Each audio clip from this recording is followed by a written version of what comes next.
Hello and welcome to the Back Nine Report.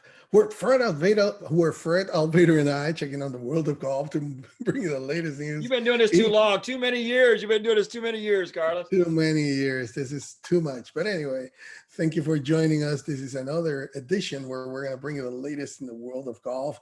And right now, Fred, hi, how are you today? Hey, I'm great, Carlos. I got to tell you, I watched the WalkerCup this weekend. I was so excited for it because it was at Seminole. Just a lot of good stuff. I'm really pretty bummed. I tried to get a press pass to go. I was going to go down there. I really intended to go down there, and I really was working to get one. But because of COVID and the limited spaces available, I couldn't get in. And I could have gotten a pass to get in, but as a spectator. But I decided not to do that. But I was so excited to watch this, and it did not disappoint. I can't wait to talk about it. Yes, let's talk about it. I mean, the U.S. team got the victory everyone predicted on Sunday. The U.S. captain Nathaniel Crosby received the popular proper curtain call, right? The son of the late crooner Bing Crosby became the first U.S. captain with back-to-back victories since Buddy Marucci. And you know what? And I'm going to say why I have to say it slowly, because as a 49er fan, Steve Mariucci was so I'm like a little Mariucci. I almost said Mariucci, but it's Marucci in 2007, 2009, right around what Steve was. Let's talk about golf. Anyway, and Seminole Golf Club dazzled like everyone expected. I mean, the Americans won for the third straight time to take a 38-9-1 lead in the biennial event that was first played in 1922. But that's how the 48th WalkerCup match will be remembered: for the golf, for the drama, and yeah, for what, of course, Seminole is known about, right? Golf fans were treated to a great treat, like you were saying. I mean, the U.S.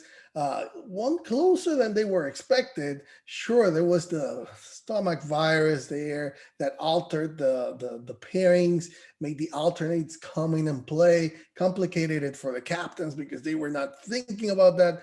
But in the end, it was all about golf, Fred, as it should be. But last week, we talked also about, the possibility, should it stay like it is? I mean, there's calls everywhere for it to be better, whatever that better is. Apparently, there's some people that say, this has to change to be watchable and all that. I know you're excited about it. You watch a lot of it. Is it really that bad? I mean, do we really need to change something about this? Wouldn't change a thing, Carlos. Wouldn't change a thing.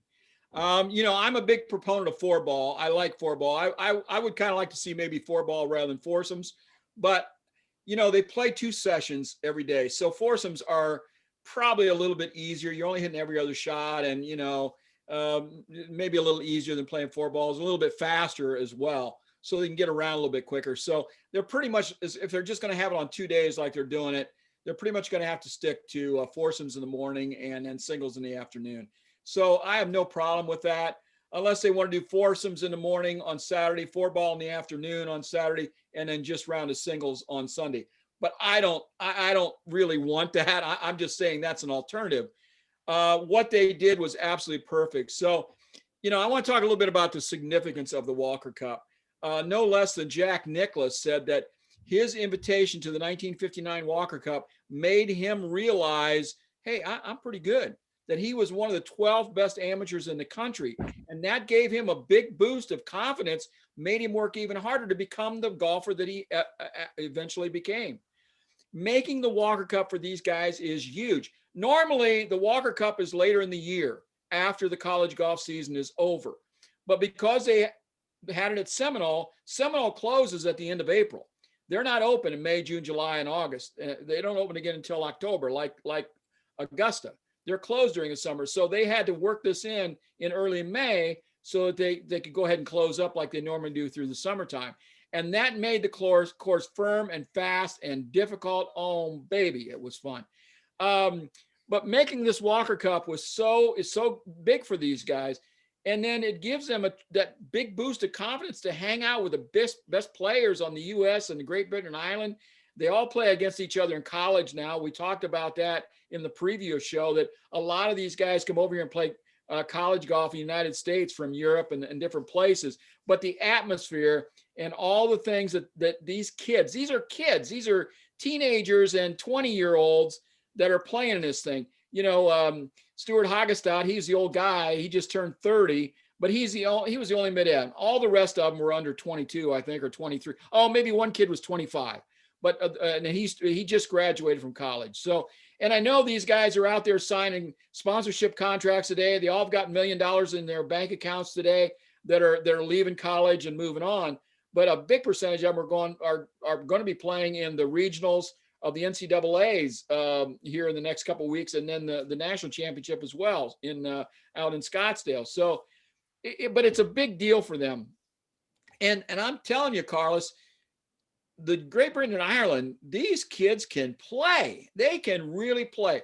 I know, we've talked about this before. When the United States takes like a dream team of amateur players over there to Europe, and then they go over there and get beat. Okay, how can that happen?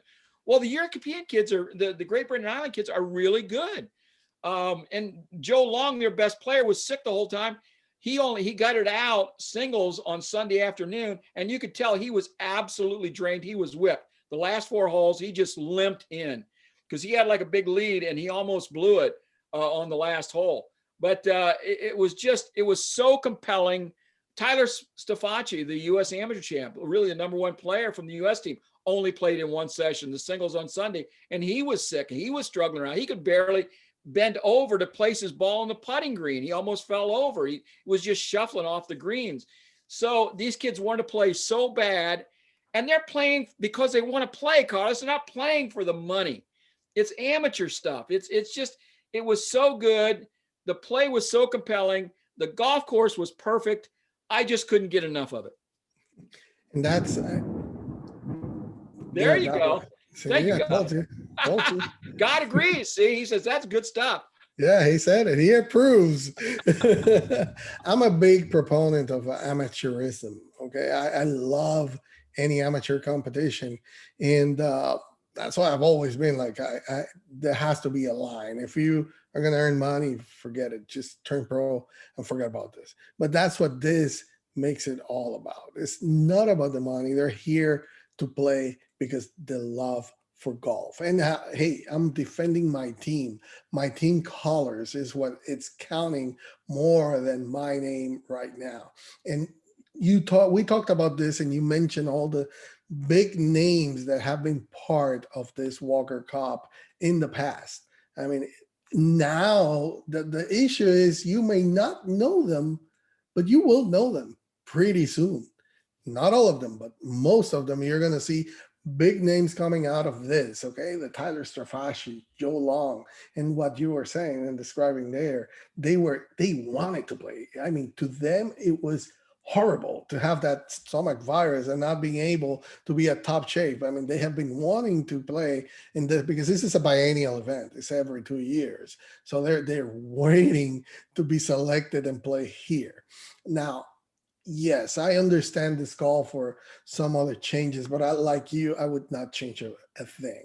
And I would propose, like you said, let's do it in Seminole every year. I mean, well, they're going to go to Cypress Point in 4 years, so that's not too snotty either. I know, but something like this has to be done every time they play. And I just urge the people to look at these kids, take a look at their record before this happens, and take a look at them in a couple of years, because these are the stars of the future that are going to be playing. I mean, we've seen Ricky Fowler, we've seen Phil, we've seen Jack Nicklaus. I mean, big names playing here and then become the household names that we know. I just think it's just the ignorance of these other people that want to make everything about money, everything about the professionals, bring it here. No, you're just going to mess it up. Everything is fine just as it is right now. Maybe the format, if you want to tweak it a little bit, like you were mentioning, maybe some 4-ball, because this is the foundations of what the Ryder Cup is going to be. These players in the future, or at least some of them will be there. This is like the equivalent somehow of the Ryder Cup. It's not, because it's just Great Britain and Ireland, and it's not the whole Europe. But hey, maybe you can do that. Bring the Europeans and try to make it like an amateur Ryder Cup type of deal. I don't know, but I surely would not make those changes that they're talking about, putting some professionals as the captains and all that. What do they know about these kids? Nothing, nothing about it. They don't have the time to care about it. Carlos, this is exactly how golf should be. No money, just the camaraderie, the competition, the sportsmanship on a classic golf course. It was absolutely perfect. I can't wait to watch it again in 2 years. So let's see. Next 2 years, in 2 years, it's going to be in Europe. I mean, in Great Britain. So hey, we'll be watching.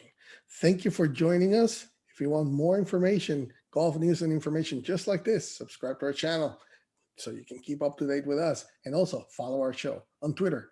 Our ID is at Back9 Report with the number 9 in the middle. Thank you for joining us.